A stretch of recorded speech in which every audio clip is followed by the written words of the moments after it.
10 मुहर्रम का जो रोज़ा है, अहल सुन्नत वल जमात कहते हैं कि 10 मुहर्रम को रोज़ा रखना है।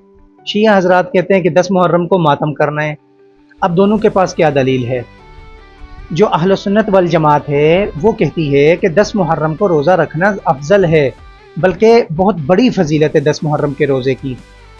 तो वो लेते हैं मुस्लिम शरीफ की एक हदीस है, नबी अकरम सल्लल्लाहु अलैहि वसल्लम ने इरशाद फरमाया, जिसका मफहूम ये है कि जिस शख्स ने मुहर्रम के रोज़े रखे, सही है, हजूर ने 2 रोज़ों का फरमाया था, क्योंकि एक रोज़ा यहूदी रखते थे तो आपने फरमाया 2 रखा करो, 9-10 का या 10-11 का, सही है, ताकि यहूदियों से मुशाबिहत ना हो। लेकिन आजकल उलमा कहते हैं कि यहूदी अब नहीं रखते तो आप एक भी रख सकते हैं। अच्छा जी, इस रोज़े की फजीलत क्या है? आप अलैहिस्सलाम ने फरमाया कि रमज़ान के रोज़ों के बाद सबसे अफजल रोज़ा ये आशूरा का रोज़ा है। दूसरी बात, ये रोज़ा हजूर क्यों रखते थे? और करबला तो बहुत बाद में हुई है ना, रोज़ा तो हजूर पहले से रखते थे। क्यों रखते थे आप? इसलिए रखते थे कि हज़रत मूसा अलैहिस्सलातु वस्सलाम को फ़िरौन की कौम से निजात मिली थी, उस खुशी में, उस शुक्राने में रोज़ा रखा जाता है।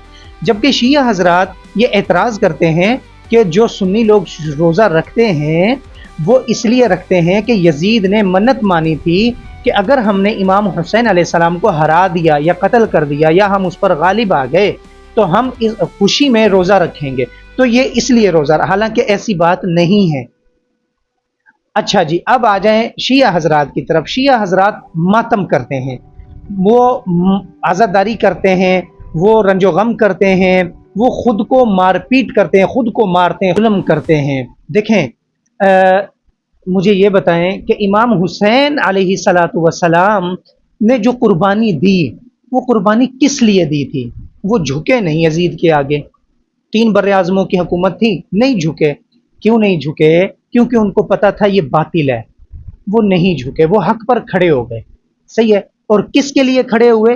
वो दीन मोहम्मदी के लिए खड़े हुए, वो इस उम्मत के लिए खड़े हुए। उनको पता था अगर आज मैं झुक गया तो दीन को बहुत बड़ा नुकसान होगा, लेकिन वो नहीं झुके, सही है। उन्होंने 3 दिन पानी तक नहीं पिया, अपने बच्चों को कुर्बान कर दिया। अली असगर अलैहिस्सलातु वस्सलाम जो 6 माह के बच्चे थे, उनको उन्होंने कुर्बान कर दिया इस दीन के लिए। अब हम देखें, सीधी सी बात है, अब हमें क्या करना चाहिए कि जो इमाम हुसैन के साथ हुआ, आया वही रिपीट करना चाहिए, या इमाम हुसैन ने जिस मकसद के लिए कुर्बानी दी थी वो मकसद, उस मकसद के ऊपर हमें खड़ा होना चाहिए कि मतलब हमें इंसाफ के साथ खड़ा होना चाहिए। और ये मुहर्रम का जो महीना है, ये 4 महीने मुहर्रम के एहतराम के महीने हैं, जिनमें मुहर्रम भी है। अल्लाह ताला ने जंगो जदल को तो मना फरमाया है, सही है। तो इसमें जंगो जदल नहीं मेरे भाई, इसमें एक दूसरे के साथ नरमी से पेश आएं, एक दूसरे के साथ मोहब्बत से पेश आएं, शफकत करें, इंसाफ करें और अपने घर से शुरू करें। और अगर आपको हमारी वीडियो अच्छी लगी है तो प्लीज़ इसको लाइक और शेयर कीजिए और चैनल को लाजमी सब्सक्राइब कीजिएगा। अस्सलामु अलैकुम।